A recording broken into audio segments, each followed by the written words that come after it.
So these cuts are not smart, they are not fair, they will hurt our economy, they will add hundreds of thousands of Americans to the unemployment rolls. This is not an abstraction. People will lose their jobs. President Obama challenges Congress to stop the sequester. I'm Dwayne Brown. Tonight on KPBS Evening Edition, more of what the president had to say and the response from one local Republican representative. Plus, no pink slips this year for San Diego Unified, but the school district's still facing a financial challenge. Also tonight, businesses have a chance to get some money back in a settlement over credit card fees.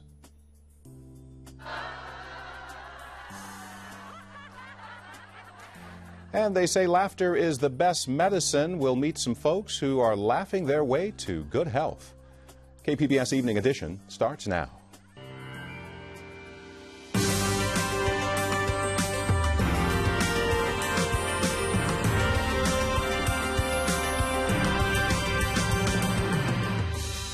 KPBS Evening Edition is made possible by Joan and Irwin Jacobs and by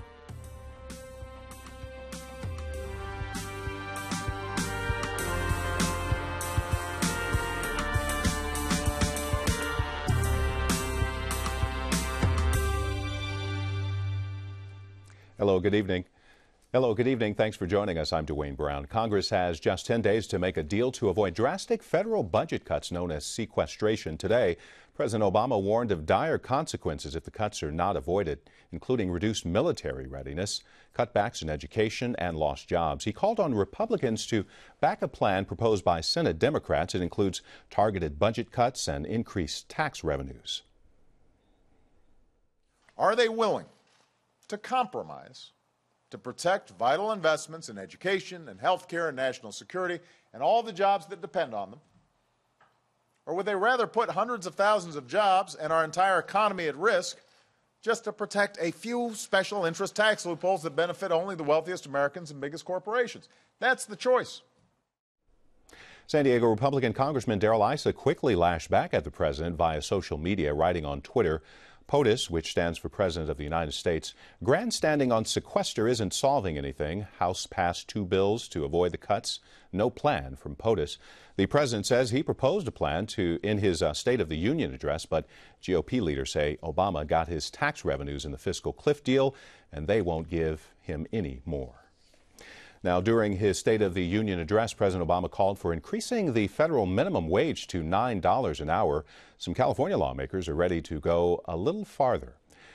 Our minimum wage is already 75 cents higher than the federal one, $8 an hour right now. A new bill in Sacramento would bump it up over several years to $9.25 an hour and allow adjustments for inflation. Supporters say too many Californians are underpaid, but opponents say small businesses can't afford the increase. Tonight, San Diego Unified board members will see details of a plan to balance the district's budget without staff layoffs for the first time in years. KPBS education reporter Kyla Calvert joins us from the News Center with more on the story. Even with more funding from Prop 30, Kyla, taxes, San Diego schools have about an $80 million deficit to fill next year. So why is the district deciding layoffs are off the table? The district has notified employees of possible layoffs each of the last 4 years because state law says if there's any chance of layoffs, districts have to notify teachers by March 15th. So each year, hundreds of staff got pink slips only to have most of them rescinded or be hired back by the start of the next school year. And the board said that this year, avoiding that turmoil for employees and schools was their priority. So where will the $80 million come from? Just over $60 million will come from the sale of 5 pieces of district property. The district has also instituted a hiring freeze. So as employees retire or leave the district at the end of the school year, the majority of those open positions will not be filled. Bill Koba, the school superintendent, said that they recognize that they'll have another deficit next year and won't be able to keep selling assets to fill the hole. He's hoping that revenues from Proposition 30 taxes increase in the future, but says there will have to be more cuts too. KPBS education reporter Kyla Calvert. A San Diego middle school teacher has pleaded not guilty to bringing a loaded gun to school. 41-year-old Ned Walker is also charged with bringing a switchblade to Farb Middle School earlier this month. The charges are felonies. Our media partner 10 News says students have told them Walker was an advocate of letting teachers carry guns to school to protect their classes. Walker's lawyer says he wants to tell his side of the story, but not until they've reviewed police reports on the case. Police beefed up their presence at a middle school in San Carlos earlier today after a student reportedly threatened some of his classmates. A school official says the student has been removed from Pershing Middle School, and parents were informed about the issue last week. An investigation is underway. Los Angeles police say it could take several months to review the firing of Christopher Dorner, the former officer accused of shooting 4 people in a revenge killing spree. In an online manifesto, Dorner claimed to be the victim of racism. Police Chief Charlie Beck says his claims have had an effect on the department's reputation. We are only as good as the public thinks we are. You know, confidence in law enforcement is our stock and trade. You know, this is a very small police department with a very, very large mission. You know, this is a 500 square mile city with 4 million residents. If we don't have public confidence, I can't provide public safety. Beck also says there will be a review of who should get the $1 million reward money offered during the manhunt for Dorner. Today, California held its second auction of carbon permits under its cap-and-trade program. The State Air Resources Board auctioned about 22 million tons of carbon allowances that can be emitted each year by industrial polluters. State Chamber of Commerce says it's an illegal tax and it's suing to stop the program. Bullet trains are not expected to zip into San Diego for decades, but Caltrans is holding a public forum in Old Town at this hour, providing details and getting feedback on plans to ready San Diego for high-speed rail service in the future. Counties are now considering ways to link existing rail lines with high-speed service. Joining us to talk about this is Marnie Cox. He's chief economist with the San Diego Association of Governments, or SANDAG. Marnie, so good to see you. Good to see you. Thank you for the invitation. Absolutely.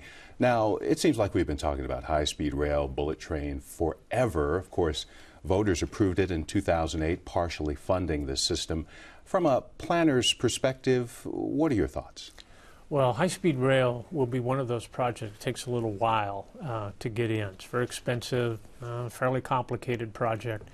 And it has many aspects to it. The first part of it is supposed to go in, won't affect San Diego at all. As you mentioned in your introduction, it'll be decades before San Diego ever sees high-speed rail, if it does. Mm-hmm. That first leg goes into the Central Valley this summer, right? Yes, that's correct. Starts. It'll be just about Bakersfield up to Merced, maybe a little bit north of that. So through a lot of the Central Valley. Mm-hmm. How quickly will these trains travel? Well, in excess of 100 miles an hour, and probably on some open strips closer to 150 miles an hour, something like that. And the idea behind them is to provide a way of transporting people that's competitive with airplanes. Competitive with airplanes. And is the goal to just cut travel time for passengers, or is it much bigger than that? Actually, it's bigger.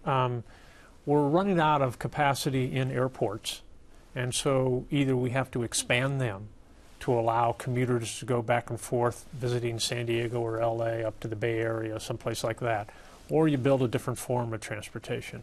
And a lot of people are suggesting that this is the least expensive alternative and will provide other types of benefits. For example, CO2 emissions, greenhouse gas emissions, will be lower with this type of a transportation in it. Economic benefits inside the Central Valley should be able to build off of the rail connections itself. Airplanes fly over all over the entire area. The railway would travel through it, and for those connections there should be opportunity for economic development in a relatively depressed area. So we're talking about linking public trolley service? Well, the high-speed rail is bigger than that, but connecting to high-speed rail, it's the main link that would run the up and down the state. You would connect it with other forms, whether it be buses, trolleys, or other kinds of transportation. Yeah. Now, we mentioned Central Valley, first leg of the line this summer, expected to begin. But the second leg is, isn't it the corridor between Los Angeles and San Francisco? Yes. Okay, but that's not even expected until 2030? Yes. Why so long? It takes a little while to get through all of this. It takes a little while to get the money. There are some tests that need to be accomplished as part of the process to make sure everything is working right. But once and this becomes very important, it's got to connect to major urban areas. So the second two phases that you talked about will actually be the lifeblood of the system itself, running between Bakersfield and Merced with not very large urban areas, not like Los Angeles in the Bay Area. Those are actually the most important links that would connect the system. So when does San Diego get its link? Sometime beyond that is when San Diego could potentially expect to get its final link. Beyond 2030? Yes, beyond 2030. And it would probably run up through the I-15 corridor into Inland Empire, Riverside, San Bernardino before it cuts over to Los Angeles. And despite the fact, the long-term outlook of that, San Diego will benefit from high-speed rail funds, right? Yes, it will. In fact, I think what the strategy is today is the state's looking for legislative support for this all the way through. San Diego knows that it doesn't participate in high-speed rail for a little bit of time. So we're trying to improve the rail facilities along the coast today, what's called double tracking. It'll improve the capacity and the ability to get back and forth to the Los Angeles area. And actually, San Diego to LA is the second most heavily traveled rail corridor in the entire United States. So it deserves some improvements to make it better. All right. Marnie Cox, we'll leave it there. Thank you, sir. Thank you.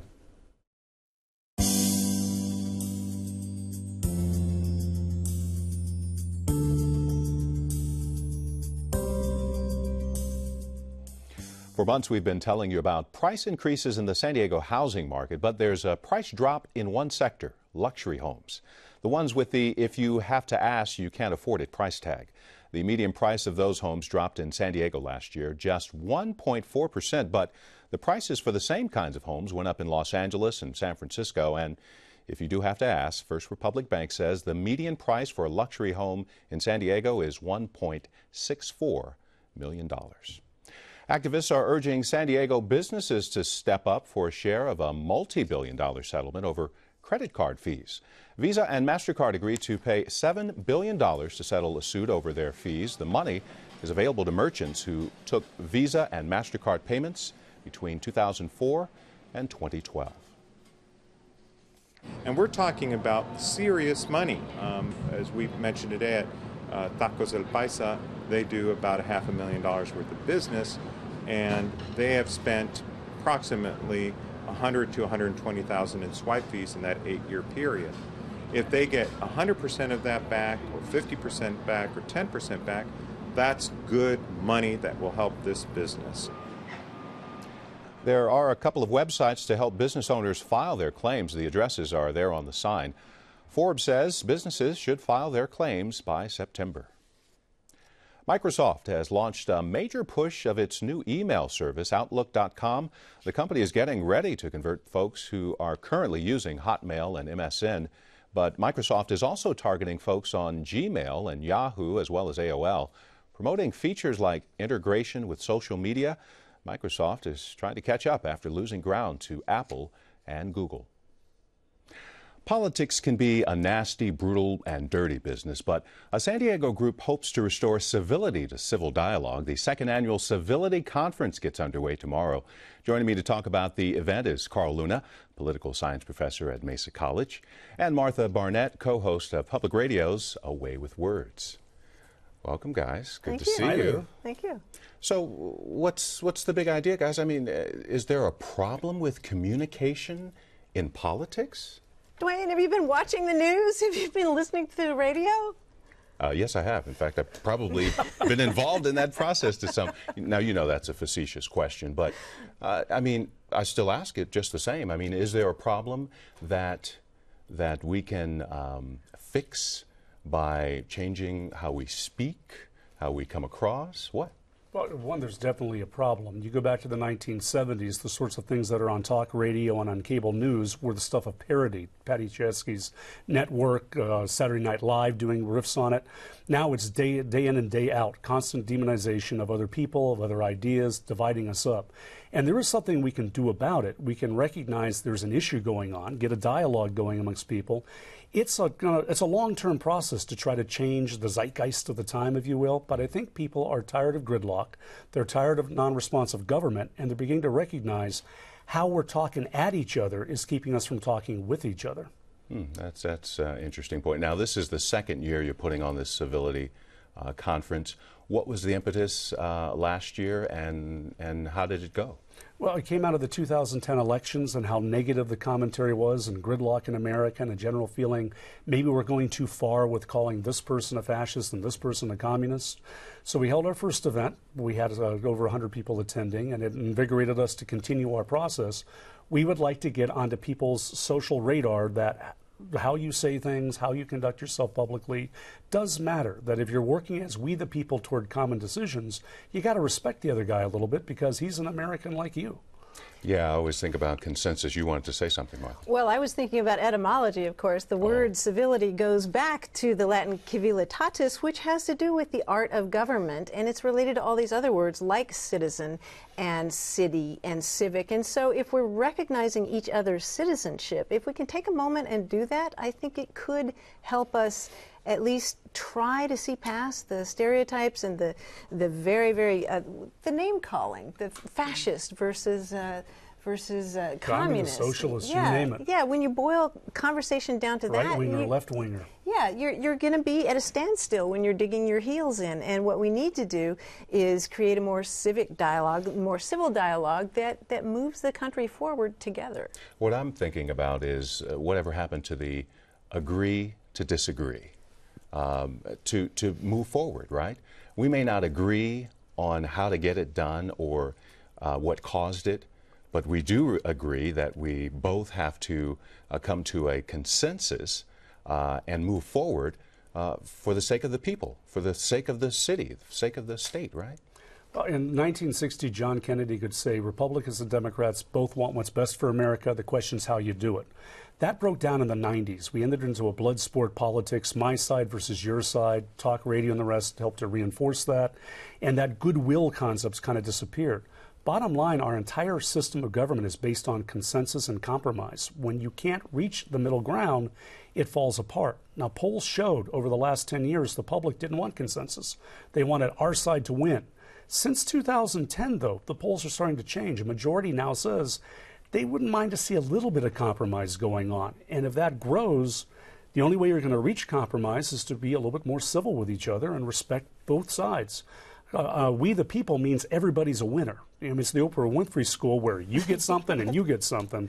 Me winning and you losing is not the way our government's supposed to work. All right, we've got about a minute here. Martha, you're one of the panelists on the conference tomorrow. What's your brief message to those that will attend? Well, my brief message is a version of what I'm always saying, that words are powerful. They can be used to divide us, to unite us, to celebrate somebody, to demean somebody, and we need to pay attention to that. Language is like clothing, you know, and I think that if you're a little bit more elevated in your speech when you're talking about these kinds of issues, I think that has an effect not only on you, but the person who's listening to you as well. I'd like to think so. Yeah, and I like to think that public television and radio is more civil than a lot of the other things that we see out there. So we're kind of an example, right? Most certainly. Martha Barnett, Carl Luna, thank you. Thank you. Thank you. By the way, here's more information on the second annual Civility Conference. It runs from 8 until noon tomorrow at USD's Joan Kroc Institute for Peace and Justice. By the way, it's free and open to the public. Now, for years, Rock the Vote has been working to get young folks to the polls. Now, a state lawmaker is trying to get them there even earlier. A bill by Assemblyman Kevin Mullen would let 17-year-olds vote in primaries if they'll be 18 by the next general election. 20 other states already allow it. I'm Judy Woodruff on the next News Hour. A look at the connection, if any, between violent video games and violent behavior. That's Tuesday on the PBS News Hour.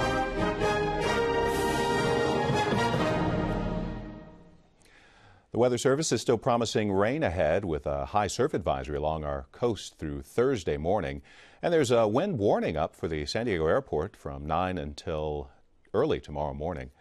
The inland areas could also see some windy conditions. Winter weather advisory is out tonight. Heavy snow expected in the mountains. We could see snow as low as the 1,500-foot level overnight. For the desert, warmer but windy. There's a high wind warning up until tomorrow afternoon. When a group of people get together on a Saturday morning and laugh hysterically for absolutely no reason, something funny must be going on. But these people are serious about what they call laughter yoga. They practice it for health reasons. KPBS reporter Claire Trageser has the story. What is so funny? Believe it or not, the answer right now is, well, nothing. These people are gathered on a Saturday morning in Balboa Park to practice laughter yoga. The exercise has very little traditional yoga and a lot of laughing. But the participants clearly don't seem to mind. Una, dos, tres. Laughter yoga participants say the activity improves your mood, reduces stress, and is good for the lungs and immune system. They use it in conflict resolution and therapy. Pinch your cheeks and say, I'm so cute, I'm so cute, I'm so cute. That's Michael Coleman, who, believe it or not, is a lawyer, but he also leads laughter yoga classes and started a nonprofit called Laughter Matters. He helps bring laughter exercises to the elderly, homeless, and people with mental illness and drug and alcohol problems. Whatever your problem, Coleman says laughing can help. But sometimes we'll say, I'm stressed about, I got work is so stressful, I don't think I can make my deadline. Ha ha ha ha ha. And we laugh, and then we say the good thing is, I always do make my deadline, or I can laugh about it. Laughter yoga was first started in 1995 by Madan Kataria, a doctor in India. I'm the crazy doctor from India. Kataria was convinced of the medical benefits of laughter, so he started a laughter club. A small group of people gathered in a park, told jokes, and laughed. Problem is, the jokes quickly became mean or vulgar. I said, okay, we will stop telling jokes, but we will laugh without jokes. People said, how? Kataria decided they would fake their laughter because he believes the body can't tell the difference between fake and real laughing. And he found after a few minutes of fake laughing, everyone started laughing for real. Because his wife is a yoga teacher, he combined his laughter practice with yoga, and laughter yoga was born. Now San Diego has one of the biggest laughter yoga communities in the country. Coleman's nonprofit has trained 80 people who lead hundreds of classes. One of them is Jesselyn Etchell. She brought laughter yoga to her job as a therapist for a youth program at Sharp Mesa Vista in City Heights. The teenagers and young adults there struggle with depression, bipolar disorder, and schizophrenia. We had one client in particular who said that during the time that we were doing laughter yoga, that they didn't have any voices. It might seem like too much to ask people who are dealing with significant challenges to just laugh. But Etchell says sometimes that simple relief is necessary. It doesn't mean that our stressors aren't real. It doesn't mean that what you're going through is not hard. It doesn't mean that we're making light of it at all. What we're doing is just allowing there to be some lightness. Etchell teaches laughter yoga a few times a month. Because of the sensitive nature of her program, Sharp asked us not to show the faces of her class participants. Inhale up, and on the way down, laugh. Okay, you did laughter yoga. You guys are very good at it. That's okay to let there be light on a dark time in their life, because we talk often about how it won't always be like this. Coleman says there are a few times when laughter isn't appropriate, but he says those times are very rare. If I came home, my house on fire, my initial reaction, I might go, haha, if there's someone in the house, I want to get them out. Coleman hopes to bring laughter yoga to even more places, like corporate retreats, couples therapy, even the area where he works, landlord-tenant relations, and post-foreclosure evictions. I thought about bringing it to, I have all sorts of ideas. In the divorce, family law, if we get the husbands and wives or whoever's on either side to laugh together, not together, separately, in groups, before they come together to talk about conflict resolution. We really want what's best for the kids and the family, and to help.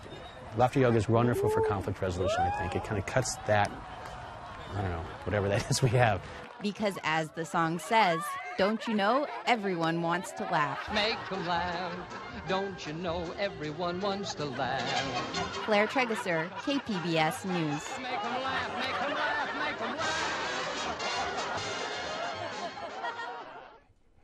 Recapping tonight's top stories. In 10 days, automatic federal spending cuts take effect unless Congress takes action. It's called sequestration, and today the president called on Congress to do something to stop it.